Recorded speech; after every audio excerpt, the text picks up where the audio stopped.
Bonjour les amis, bienvenue dans Octavin, la chaîne YouTube qui décrypte et qui explique l'univers du vin. Aujourd'hui, nous allons parler de l'étiquette sur une bouteille de vin. Alors pour certains, la lecture de ce parchemin est très facile, et pour d'autres, c'est comme déchiffrer des hiéroglyphes. Alors partons décrypter l'étiquette d'une bouteille de vin.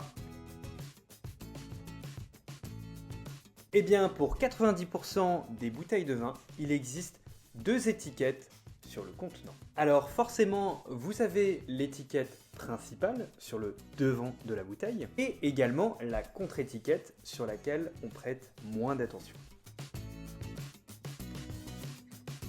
Les deux étiquettes vont donner énormément d'informations différentes mais très complémentaires. Elle se situe donc sur le devant de la bouteille et a un rôle de vendeur muet. En effet, c'est grâce à elle que vous allez faire votre choix lors du moment où vous achèterez la bouteille de vin. L'étiquette regorge donc d'informations, toutes plus importantes les unes que les autres. Vous allez avoir le nom du domaine. Il peut s'exprimer sous plusieurs formes, château, clos, domaine, etc. Attention, ce n'est pas parce qu'un vin a sur l'étiquette le nom château que celui-ci est forcément produit dans un bâtiment de type château. En effet, ce peut être une villa ou bien une grande maison bourgeoise, etc. Le nom de domaine développe donc l'identité du vignoble. Le millésime est donc l'année de récolte des raisins dans le vignoble. Le millésime est très important car il va nous permettre de savoir quand consommer le vin en fonction de sa jeunesse ou de sa vieillesse. Vais-je le garder en cave ou au contraire vais-je le boire dès à présent? Ça nous renseigne également sur la qualité du vin. Par exemple, des raisins qui ont grandi lors d'une année très ensoleillée donneront des vins très aromatiques, alors que des raisins bien moins ensoleillés donneront donc des vins bien moins aromatiques. L'appellation va donc permettre de localiser le vin géographiquement. De quelle région, de quelle sous-région, voire de quel village le vin provient-il? L'appellation certifie donc que le vin a été créé sous contrainte d'un cahier des charges. C'est donc un label de qualité. À travers les appellations, vous allez avoir trois grandes catégories. La première catégorie est vin de France.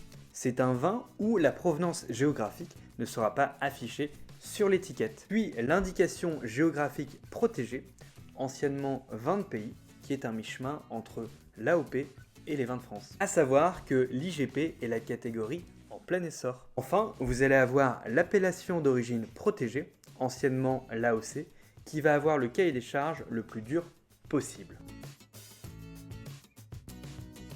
Il faut savoir que la mention d'appellation est obligatoire sur n'importe quelle bouteille de vin. Seule une sélection très limitée de vins peuvent avoir accès à ces mentions de premier cru ou de grand cru. Leur attribution va donc dépendre de la zone géographique du vin. Par exemple, pour la mention premier cru, vous l'aurez dans la région de Bourgogne ou également dans la Champagne. Puis pour la mention de grand cru, vous la retrouverez dans le Bordelais, également dans la Bourgogne, puis en Alsace et pour finir dans le Languedoc-Roussillon. Il faut savoir que Bordeaux va encore plus loin puisqu'il a créé la mention de premier grand cru classé. Ces mentions sont donc des gages de grande qualité. Il existe 4 possibilités de type de mise en bouteille. La mise en bouteille au château, la mise en bouteille à la propriété, la mise en bouteille au domaine, et enfin la mise en bouteille dans la région de production. À mon sens, le lieu ne doit pas avoir d'influence sur votre choix, car les techniques de mise en bouteille sont les mêmes, que vous soyez à la propriété, au domaine, au château ou dans la région de production du vin. Pour ma part, je dis attention aux médailles et aux sélections. En effet, dans l'imaginaire de chacun, un vin médaillé est forcément un vin bon. Eh bien, l'idée n'est pas forcément vraie. Vous pouvez parfois avoir des vins de très bonne qualité ou des vins avec des qualités plus basiques, ayant tous les deux la même couleur de médaille. Donc, à défaut de l'appellation, les médailles ne sont pas un gage de qualité par rapport à la médaille affichée sur la bouteille de vin. En général, la contre-étiquette sera plus axée sur des éléments techniques.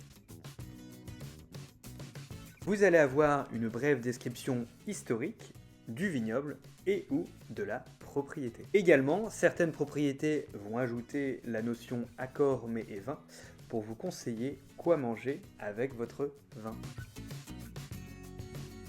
Il sera indiqué également sur la contre-étiquette le cépage, donc le type de raisin utilisé pour fabriquer le vin. À savoir que si le vin est en assemblage, c'est-à-dire plusieurs cépages, la liste des cépages écrite sur la contre-étiquette sera du cépage le plus utilisé au cépage le moins utilisé. Par exemple, si vous avez sur la contre-étiquette Cabernet Sauvignon puis Merlot, eh bien vous aurez une dominante de Cabernet Sauvignon.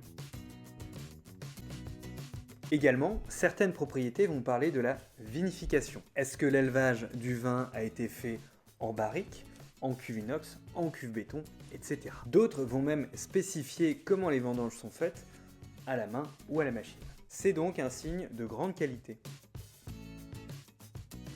Il est très important de prendre en compte le millésime du vin par rapport au degré d'alcool mentionné. Je m'explique, si l'année de production du vin était excellente, c'est-à-dire ensoleillée, alors les raisins étaient parfaitement mûrs. Donc lors de la dégustation de ce vin, vous aurez très peu de sensations d'alcool. Alors que si les conditions climatiques n'étaient pas idéales cette année-là, vous risquez d'avoir la perception de l'alcool très présente dans la bouche lors de la dégustation du vin. Donc attention au rapport degré-millésime.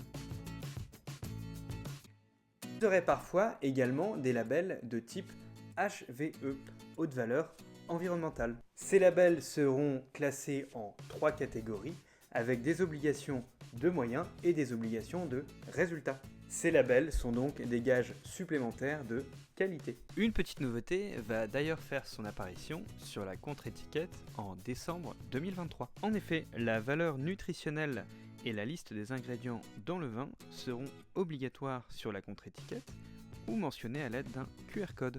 J'espère que la vidéo vous a plu, alors n'hésitez pas à vous abonner si ce n'est pas déjà fait et à activer la cloche, ça me ferait terriblement plaisir. Et en attendant, on se retrouve jeudi 30 mars pour un nouveau sujet autour du vin. Et d'ici là, consommez curieux.